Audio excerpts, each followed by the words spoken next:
All right, welcome to The Explainer. Today, we're diving into an organization you've probably heard of but might not know much about, the Order of the Eastern Star. It's got a really interesting history that goes back more than 150 years, and it's this fascinating mix of being both very public and, well, pretty private.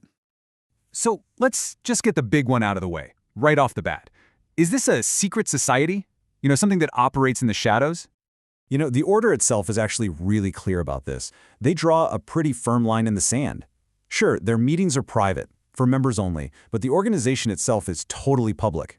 Unlike a true secret society that's underground and hard to even find, Eastern Star chapters are right there in your local community. Okay, so if it's not a secret society, then what is it? The official term you'll hear is a Masonic appendant body, but what does that really mean?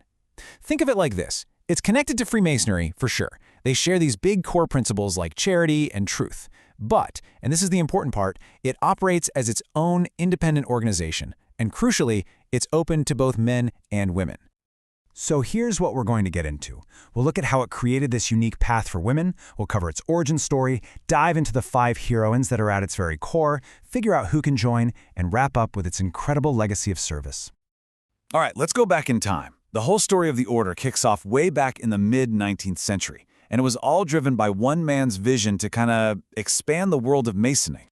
The guy behind it all was Dr. Rob Morris, a really prominent Master Mason.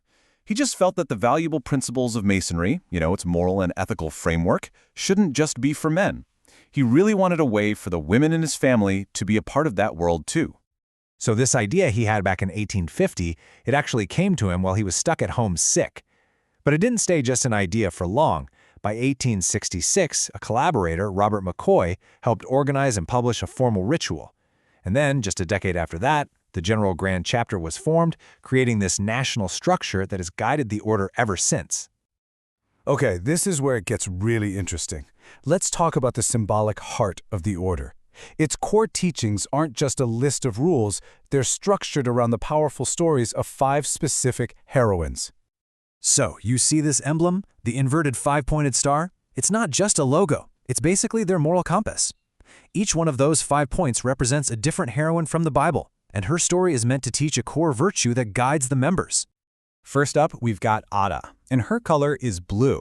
Her story is all about the virtue of obedience, a deep commitment to your duty and faith, even when it means facing a huge personal sacrifice.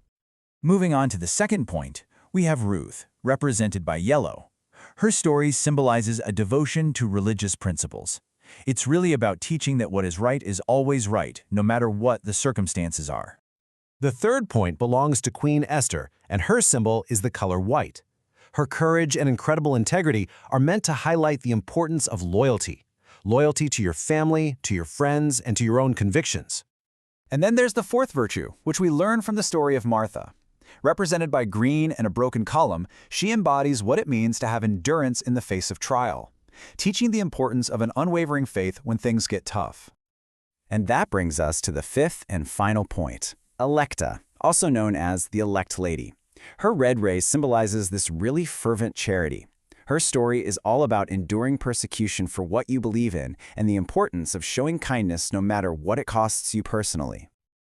Okay, so after hearing all that, with this rich history and all this symbolic teaching, you're probably wondering, who can actually join this organization today?